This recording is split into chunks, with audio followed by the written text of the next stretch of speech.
Скъпи приятели, ще ви заведа днес на още едно интересно място. Пещерата на монаха или Monk Cave, която се намира някъде тук, но е достъпна само когато е време на отлив.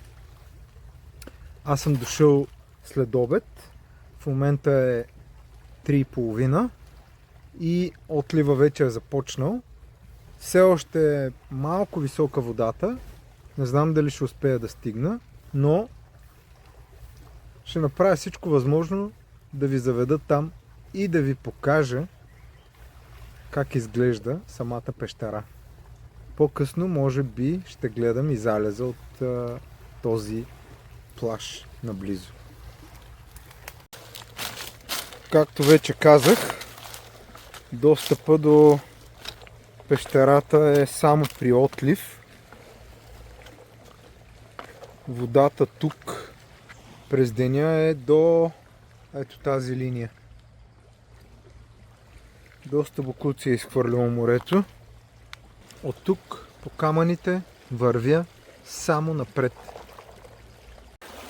Наложи се малко да нагазя и във вода, защото на места скалата е доста стръмна и отлива още не е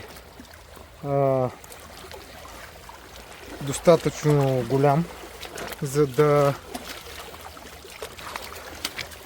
може да се ходи по камъните тук по този плаж, но всъщност не е чак толкова дълбоко. Доста е приятно. Водата е много приятна, разхлаждаща. Не много топла, но не е изстудена. И така стигам до един плаж.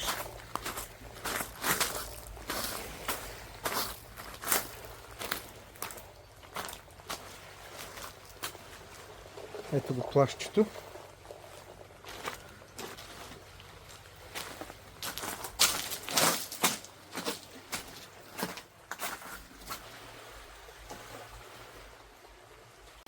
Стигам до нещо, което изглежда да е построено от човешка ръка.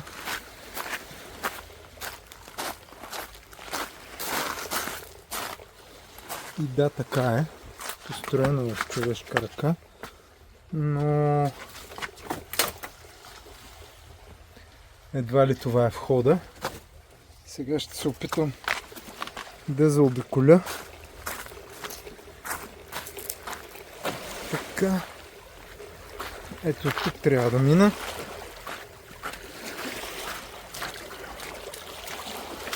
За съжаление, пак трябва да се нагази във водата.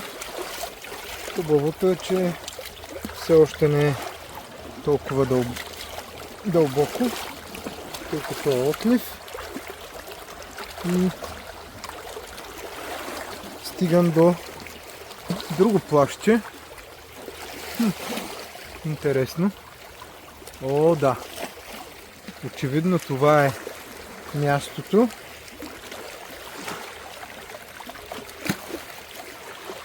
Това е мястото. Пещерата на монаха. И така, катеря се тук по камънака. Ето го монаха.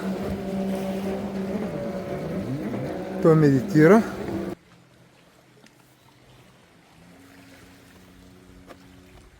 И ето е самата пещера на монаха.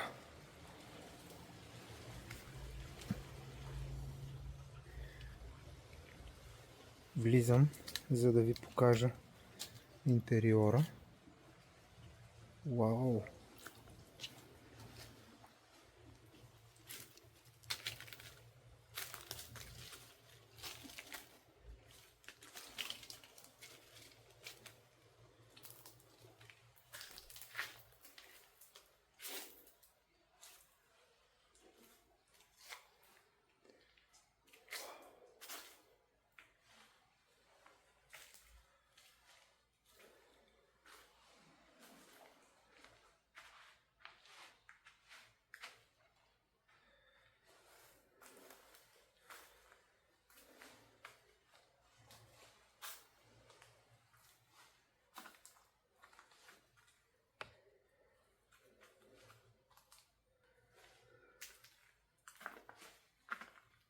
Очевидно някой е живял тук.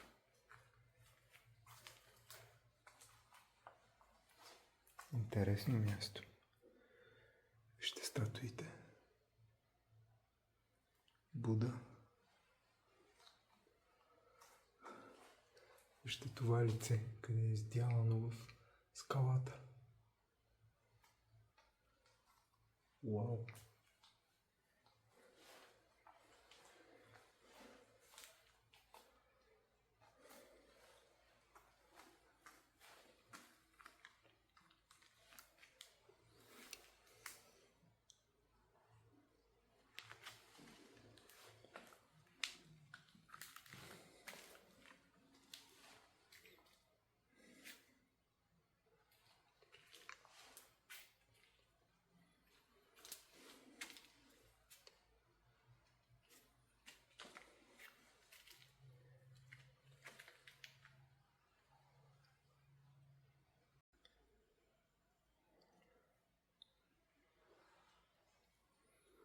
Току-що запалих една клечка.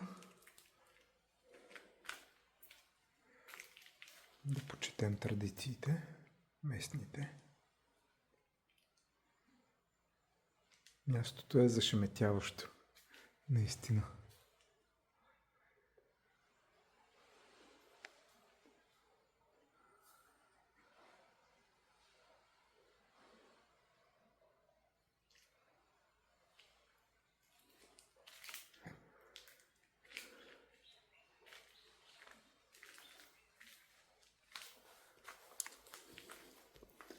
И разбира се,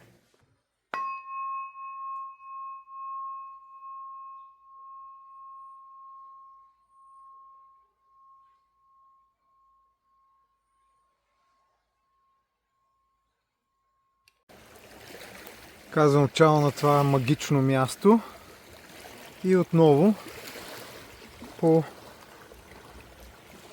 брега, по камъните, през водата, където е необходимо, да си стигна до мястото, където оставих моторетката и да видя дали мога да стигна до друго място, откъдето да гледам залеза днес.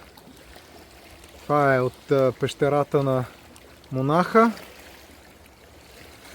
на остров Самуи. До скоро!